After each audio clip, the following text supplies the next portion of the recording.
Hi, and welcome to ThreatTraq Essentials, where we take a look at some basic, everyday cybersecurity lessons that we can learn from this week's ThreatTraq stories.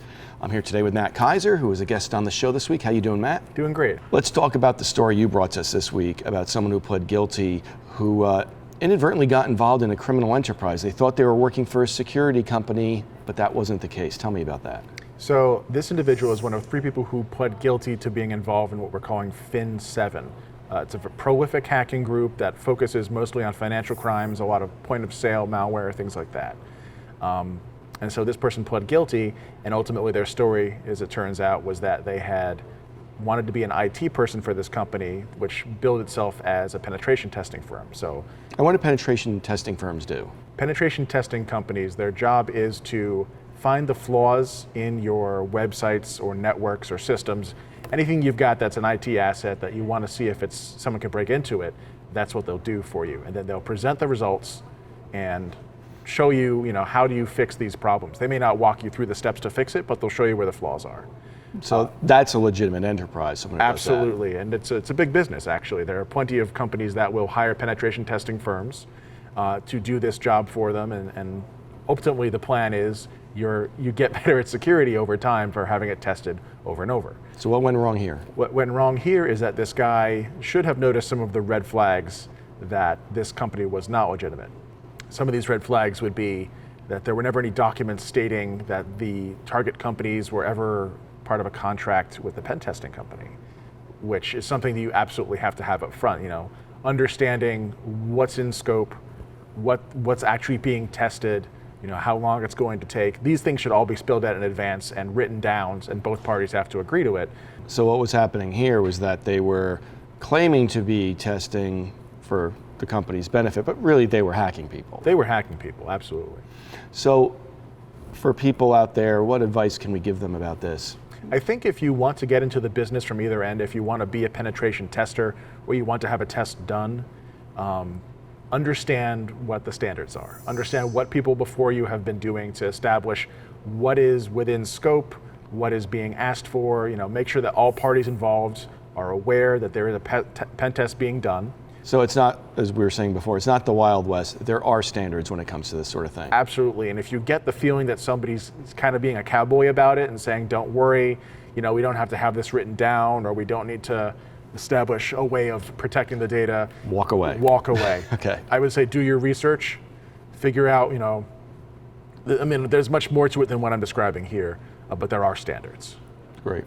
Let's talk about the story Jim Clausing brought to us. That was about LastPass, which is a password manager, right? That's right. What does a password manager do? So a password manager is a sort of like a safe where you store all of the passwords that you don't want to have to memorize, and there's one master password typically, basically you're only memorizing one set of credentials in order to give you easy access to the rest of your credentials.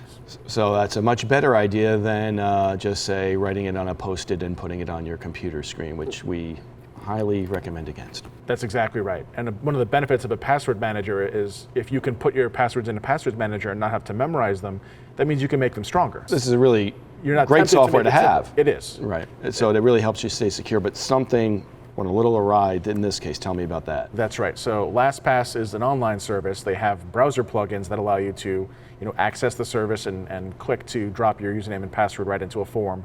And there was a bug that would allow an attacker, if they were aware of it, to retrieve the very last set of credentials, that's username and password, that were pasted into the browser by LastPass. So if you're using LastPass, what should you do? Right now, the best thing to do is patch. LastPass has acknowledged the bug and fixed it. The chances that you were affected by the bug in the real world were low, but patching is always the right idea. Mm-hmm. I would say if you are concerned about exposure of credentials from this, it would be a good time to turn on two-factor authentication on the accounts you're most worried about, because even if everything within your LastPass account gets compromised, if the account has two-factor authentication on it, that means that there's still another layer of protection that the attacker would have to get through, either by stealing a token that you've got, like one of those rotating number tokens, or a physical key, or whatever two-factor you've got is still going to help provide some protection. And that's a good suggestion in any case, whether you're using LastPass or not. That's a good thing. Absolutely. I recognize some users may think of it as a bit of a hassle to have two-factor authentication. It does add a little bit of time and a slight amount of effort to accessing your accounts, but I think it's worth it, especially for your higher value accounts, things like bank accounts.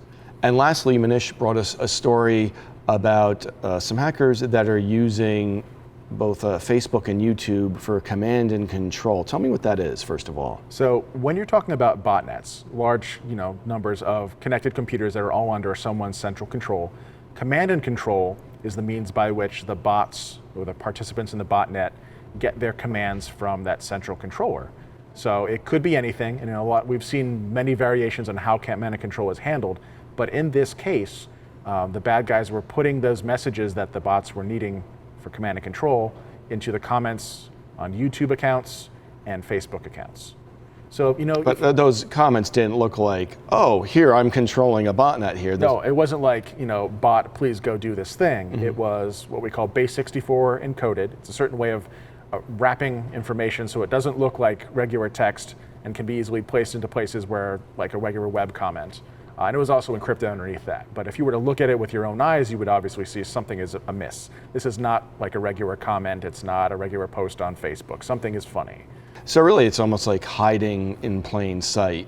The reason why an attacker would choose to use one of these two sites is because typically they'll be able to reach it from whatever machine the malware is on. So, if you're sitting at home, you'll be able to browse to YouTube and Facebook very easily. You're probably not filtering your home internet connection. In a business setting, there's a chance that certain sites are blocked at your proxy because of the categorization, or there's no business need to reach them. But in a lot of places, you'll still be able to hit them. It's not like you're, hosting your C2 on badguy.xyz. Right. A lot of businesses have legitimate business reasons to allow access to Facebook or YouTube. Exactly. So, what advice can we give people here? It's a good question. I think most users, other than trying to keep themselves safe online and not getting infected in the first place, there's not too much they can do in this case. I think if they do see something like that, if for some reason they come across a comment or something like this while they're browsing Facebook or YouTube, it would be worth reporting to the abuse departments of those websites. I think it's more for the folks who run those sites that they should be aware these things are going on. They might want to look for them proactively, because it will be very clear when you're looking at the comments that it's not someone posting about grandma's birthday.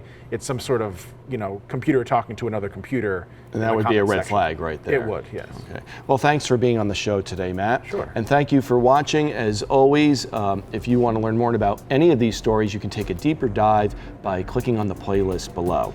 Thanks for watching.